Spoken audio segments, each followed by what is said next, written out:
Rabi'ul Tsani sendiri ada peristiwa yang sangat besar yang terjadi di zaman Rasulullah Sallallahu Alaihi Wasallam bersamaan dengan turunnya surat Al-Hasyr,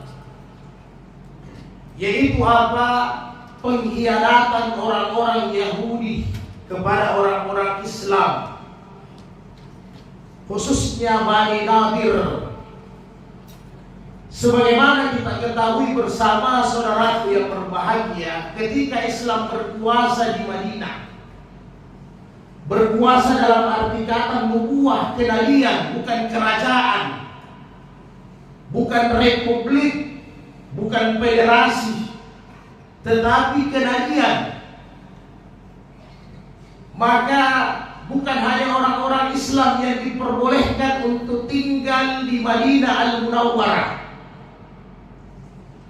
Saudara-saudara kita non-muslim, khususnya Yahudi, mereka juga tinggal di Madinah. Bahkan mereka agama yang terbesar saat itu. 3 suku yang terbesar dari agama Yahudi.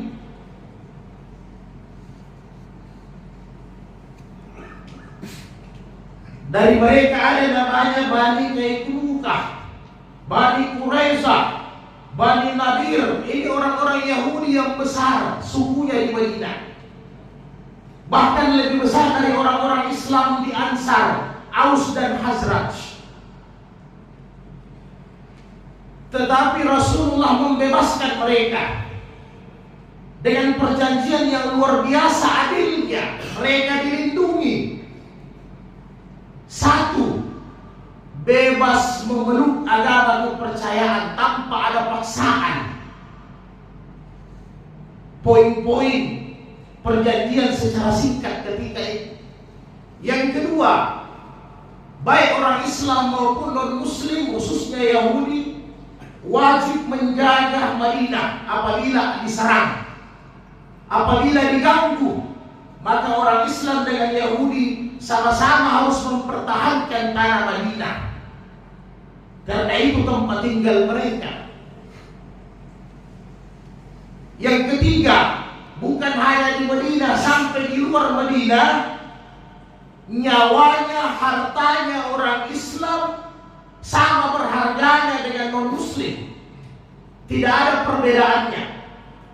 Tidak boleh orang Islam mengambil harta secara zalim dari non-muslim. Begitupun sebaliknya.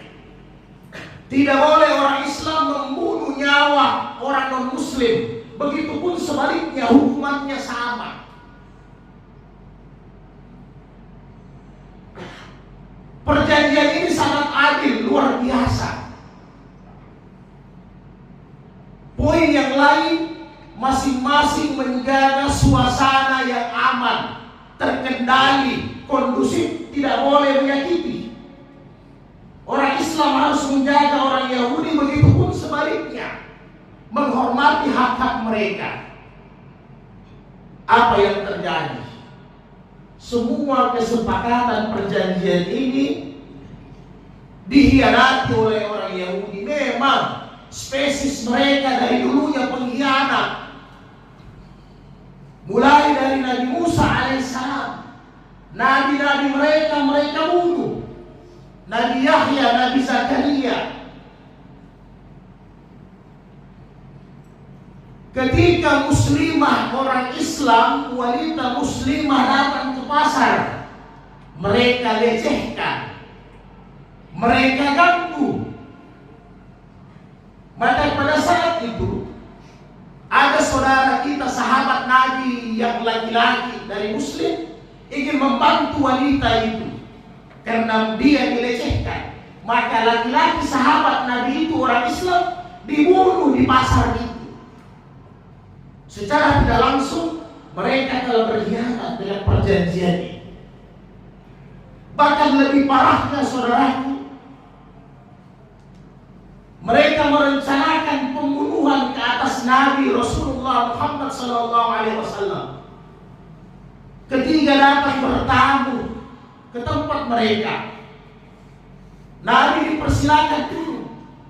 Maka ada satu orang ditugaskan untuk membawa batu besar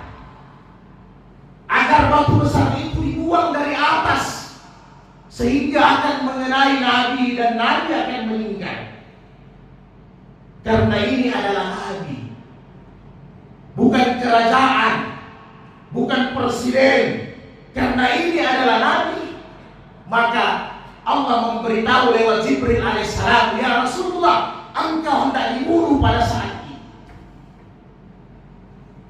Maka ringkas cerita, Rasulullah Sallallahu Alaihi Wasallam memberikan mereka batas waktu 10 hari untuk mengosongkan Madinah, karena beberapa tindakan-tindakan mereka telah berkhianat dengan perjanjian yang luar biasa. Saudaraku yang dimuliakan Allah Subhanahu wa Ta'ala, pengkhianatan ini luar biasa. Ini penyakit yang luar biasa.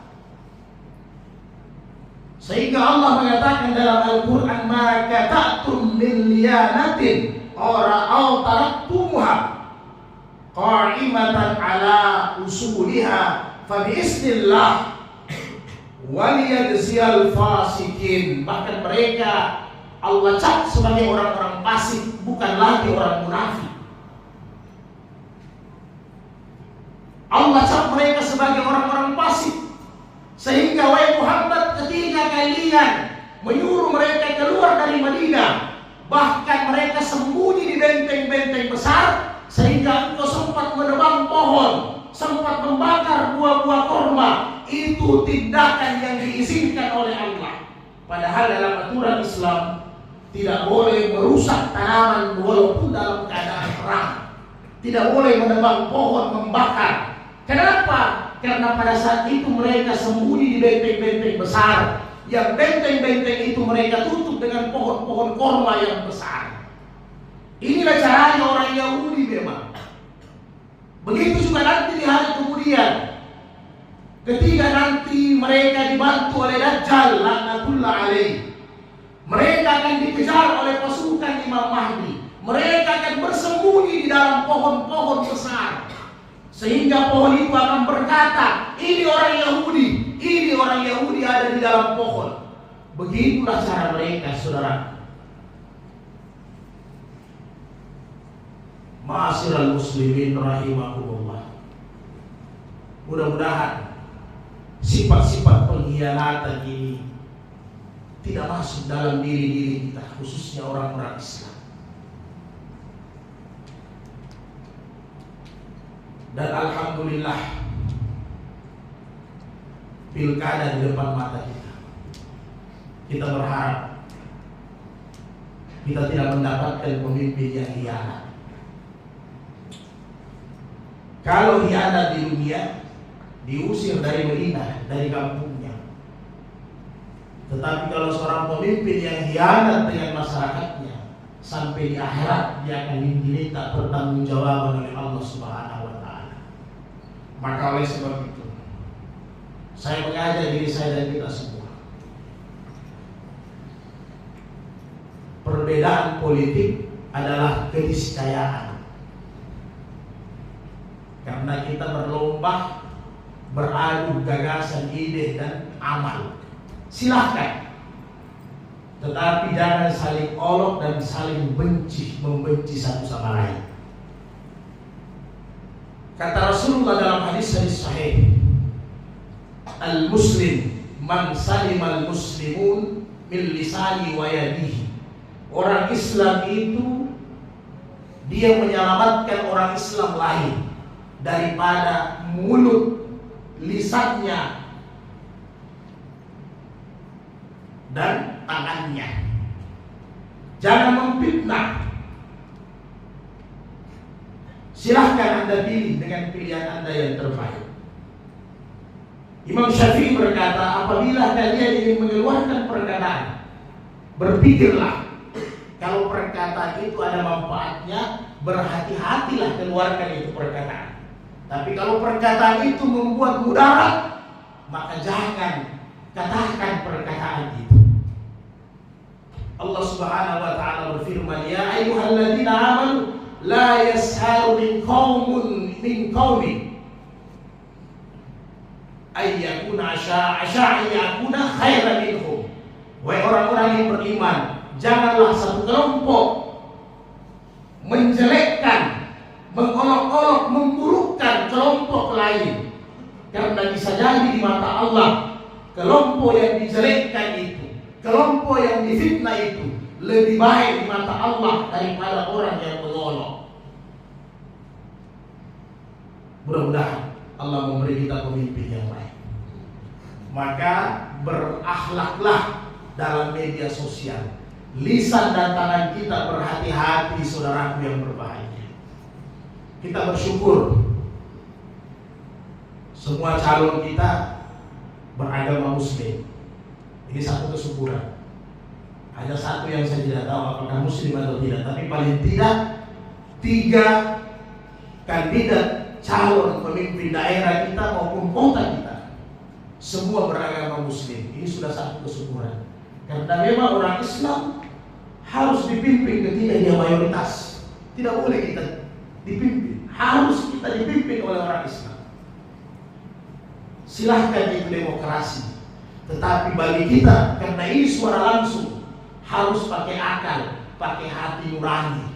Tidak mungkin kita dipimpin oleh non-Muslim. Maka mudah-mudahan Allah Subhanahu wa Ta'ala berikan kita pemimpin yang jujur, pemimpin yang cerdas, pemimpin yang amanah.